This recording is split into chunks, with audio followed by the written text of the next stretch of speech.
prazo para as convenções partidárias terminou no final da semana passada, com direito a reviravoltas no cenário eleitoral de BH. O principal lance foi a desistência do prefeito Márcio Lacerda de lançar a candidatura de Paulo Brant pelo PSB e fechar acordo de última hora para apoiar Délio Malheiros, do PSD. Quem avalia o quadro da disputa na capital é o jornalista e colunista político do jornal Hoje em Dia, Orion Teixeira. Bem-vindo, Orion. Obrigado, Vivi. Um prazer estar aqui. Orion, o que você achou desse recuo do prefeito Márcio Lacerda? Bom, como você disse, uma reviravolta, né? E as coisas só acontecem de última hora porque você não fez bem o dever de casa. Então, exatamente o que aconteceu. Márcio Lacerda, o prefeito de Belo Horizonte, tentou criar uma terceira força política em Minas Gerais, uma terceira via, digamos assim, para disputar as eleições. As pessoas, os políticos, não fazem nenhum movimento pensando na próxima eleição, sempre na seguinte, né? Então, quer dizer, as forças políticas, por que Márcio Lacerda estava tentando viabilizar uma candidatura se ele não pode mais ser candidato a prefeito? Por que o senador Aécio Neves, do PSDB, está interferindo aqui na sucessão municipal se ele não é candidato? Por que o governador Fernando Pimentel, do PT, também está articulando esses movimentos políticos aí em favor desse processo se ele não é candidato a prefeito? Enfim, todos estão trabalhando para que em 2018 tenham condições políticas mais favoráveis. Então, Márcio Lacerda, que já foi prefeito 2 vezes por Belo Horizonte, ele é prefeito reeleito, tentou fazer um candidato no seu próprio campo político. Não deu certo. Por que não deu certo? Porque uma dessas forças, o senador Aécio Neves, fechou todas as portas para ele. E deixou ele isolado. Completamente isolado. Ao final, ele percebeu que não havia espaço, não havia apoios, não havia tempo de televisão para apresentar o seu candidato, que é uma pessoa desconhecida do eleitorado, o Paulo Brant, executivo Paulo Brant. Ele decidiu, então, optou por abandoná-lo. Nesse caso, precisaria de muito tempo de TV para expor algum esse tempo candidato. Qualquer para ter condições de apresentar esse candidato. O máximo possível, né? E vincular ele, naturalmente, à sua obra política. O que você fez enquanto prefeito, que você está dizendo que vai ter continuidade, que esse candidato representa a continuidade, então você teria que associar esse nome à sua obra política. Não haveria tempo hábil para isso, porque tinha coisa de 1 minuto e 21 segundos em bloco, reduziria aí a metade, então ele não teria condições de apresentar e tornar o candidato competitivo numa campanha que hoje sabemos é curta, de 35 dias na televisão. Agora, a coisa criou um mal-estar porque o Paulo Brant não teria sequer sido avisado. Não foi consultado, não foi avisado. O fato é que o PSB soltou uma nota, uma nota oficial dizendo que tomou essa decisão porque o que melhor daria continuidade ao governo do Márcio Lacerda seria o Délio Malheiros, que era o vice e tal. Mas, de fato, o Márcio Lacerda não queria o Délio Malheiros, não Nunca é? quis. Por que ele fez a opção pelo Délio? O que aconteceu nesse bastidor?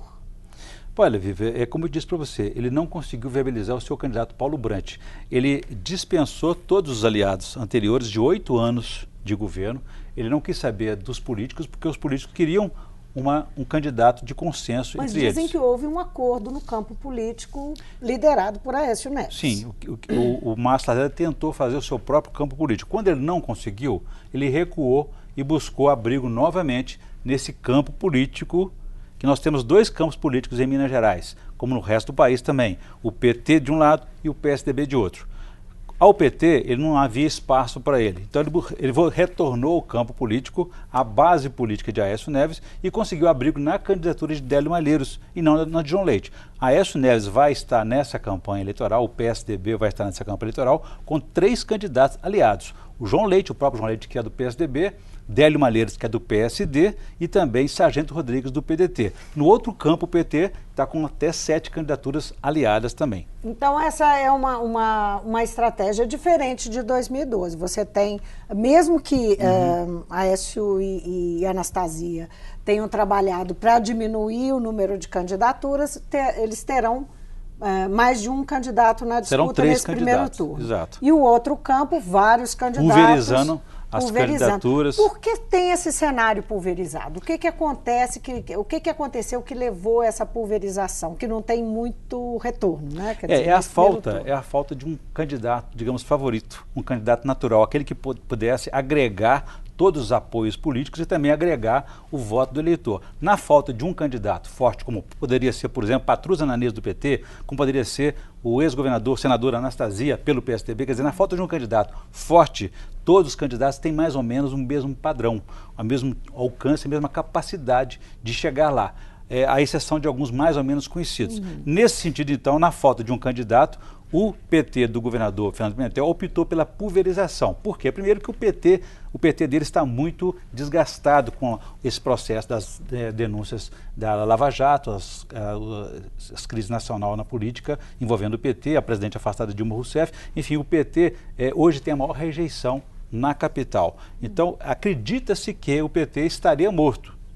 É uma outra coisa que podemos falar sobre isso depois, mas não acredito nisso. Mas o PT estaria fora do jogo. Então, a ideia seria pulverizar, buscar novos aliados, de maneira que cada um lançasse o seu candidato e, ao final, passando para o segundo turno, a gente se encontra lá e reúne a turma novamente. O fato é que, no campo dos tucanos, eles fizeram um movimento contrário a isso. Sim, a tendência do Aécio sempre foi de concentração. Não foi possível pela tentativa de Márcio Lacerda criar sua própria via. Não conseguiu e o filho pródigo volta à casa paterna. Agora, esse episódio todo foi uma capitulação, evidente capitulação, representa uma derrota política do Márcio Lacerda e, ao mesmo tempo, a forma como foi trabalhado no campo pelo PSDB, por Aécio, por Anastasia, essa aliança, essa costura, indica digamos, que Aécio Neves está um pouco mais revigorado? Está muito fortalecido, porque politicamente ele se recuperou nesse processo desse processo do impeachment, que ainda não foi concluído ainda em Brasília. Aécio Neves se aliou ao presidente substituto hoje, o Michel Temer. Então, quer dizer, o PSDB é o principal aliado do PMDB nacional. Por meio dessa articulação, dessa aproximação com o PMDB nacional, com Michel Temer, Aécio conseguiu tirar peça por peça aqui do caminho de Márcio Lacerda. Ele conseguiu, por meio de Temer, que o ministro dele, das comunicações, Gilberto Kassab, que é o presidente nacional do PSD, não permitisse que o PSD apoiasse Lacerda, e sim continuasse com a candidatura, apostasse na candidatura de Hélio Malheiros. Ele impediu, por exemplo, que o partido PRB, partido que é ligado à Igreja Universal, ficasse com o Márcio Lacerda, como estava já acordado e acertado, combinado, pactuada essa aliança entre eles. No último dia, foi a última capitulação, através do ministro Marcos Pereira, do Desenvolvimento Econômico, que é o presidente nacional, também tirou o PRB do arco de alianças de Márcio Lacerda. E, por fim, também ele conseguiu, com Roberto Jefferson, presidente nacional do PTB, essa migração do campo do Lacerda para o campo mais próximo a ele, que está hoje apoiando o Sargento Rodrigues. O vice, né? Deram o vice para o Sargento Rodrigues. Ainda não está definido, não, mas ele está...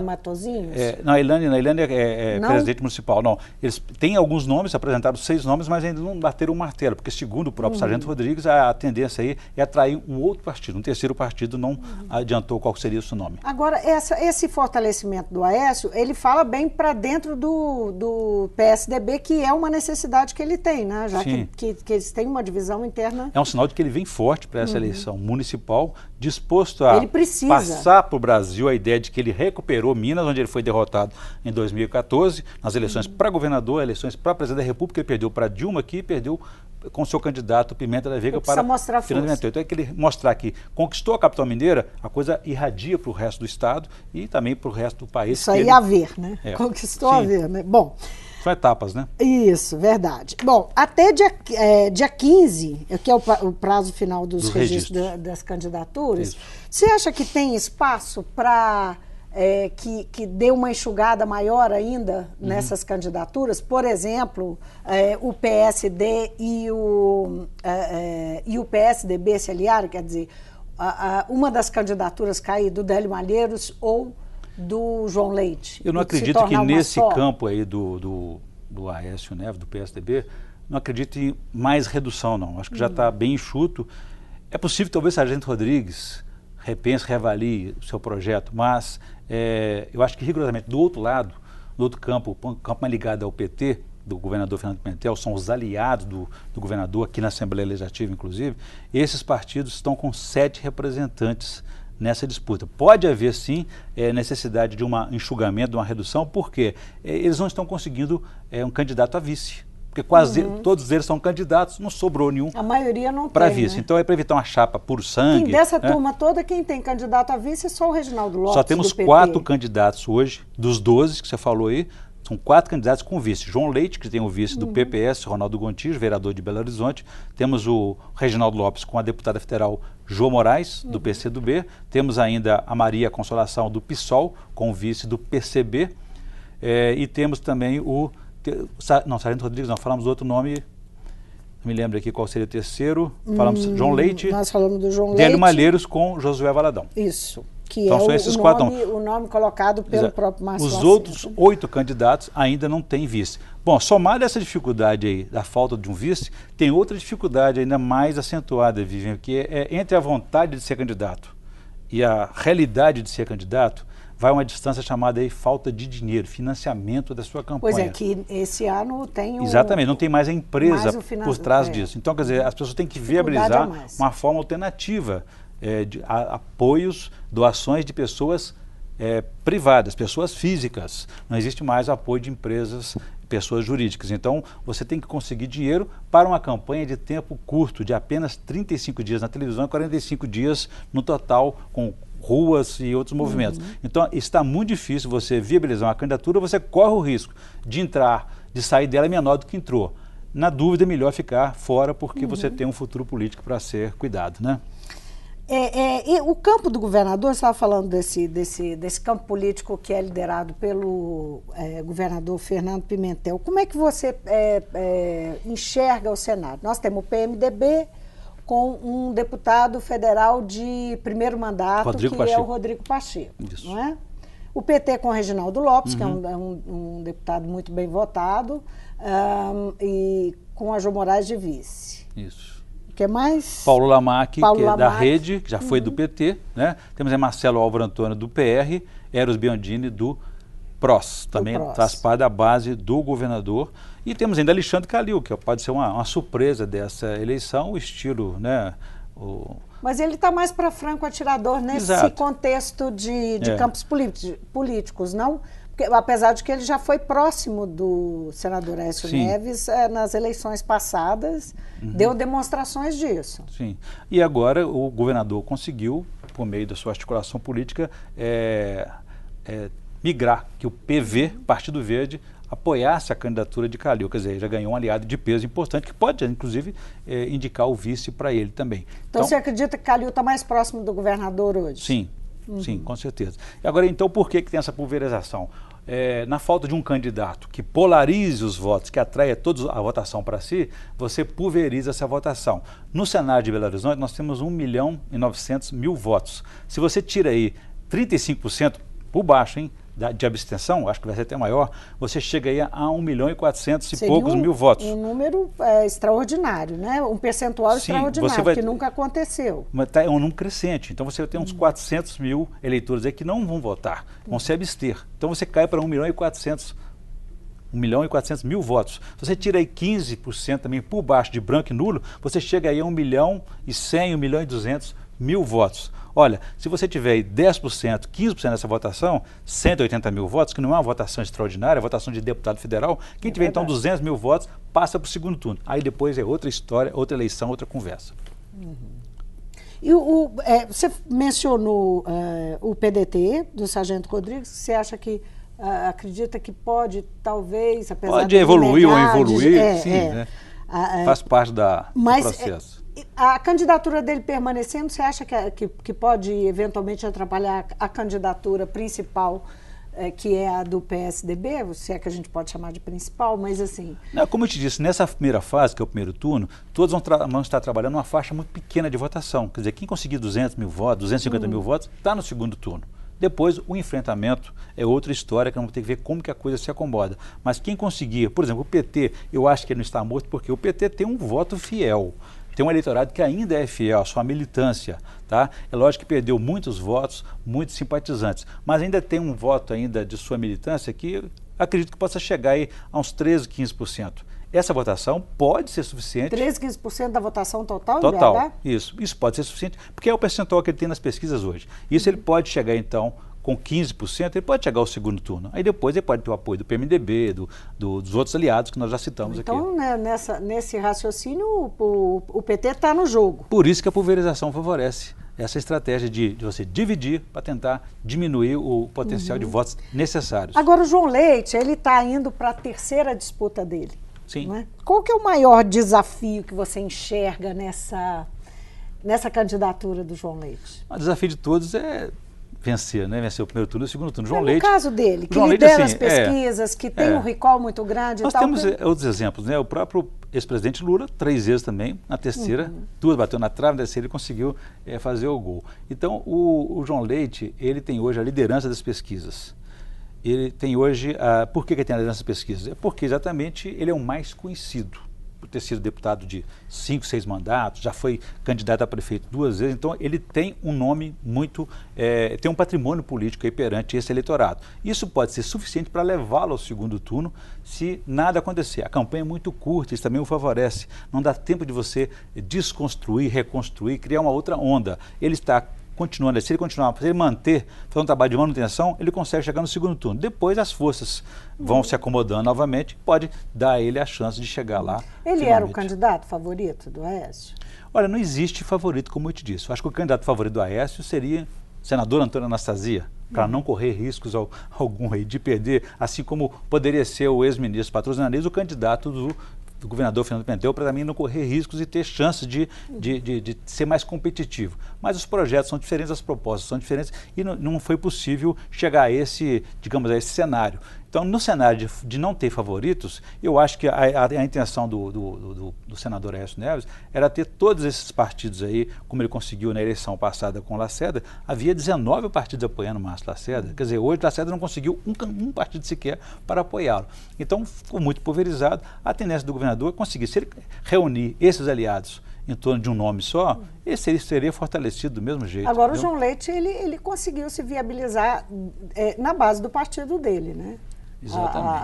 A impressão corre, inclusive, que a primeira tendência, a primeira costura teria sido no sentido do PSDB retirar a candidatura e apoiar Délio Malheiros, mas que houve uma reação da base do PSDB. Ao contrário, fechou a porta para Délio e outros nomes que, porque sempre houve não sei se chega a ser uma condição, mas havia aquela colocação de que o candidato do senador Aécio Neves deveria ser do PSDB para ter o número 45, para dizer que o senador Aécio Neves, o partido dele, recuperou o prestígio em Minas Gerais e ganhou a eleição lá com 45, com o PSDB. Então havia essa condição em que os pré-candidatos anteriores, Alberto Pinto Coelho do PP, Délio Malheiros do PV à época, todos eles pensavam, faziam um movimento para se filiarem ao PSDB na hora aprazada.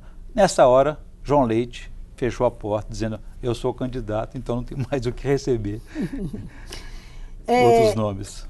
E a aposta do PMDB no Rodrigo Pacheco, que voltando a ele um pouco para entender melhor, o Rodrigo Pacheco, que eu falei que é um deputado de primeiro mandato, e ele foi escolhido e foi preterido o Leonardo Quintão, que é um deputado que já disputou a eleição, não é, de Belo Horizonte, foi muito bem votado, perdeu ali na última hora, chegou aí para o segundo turno e tal.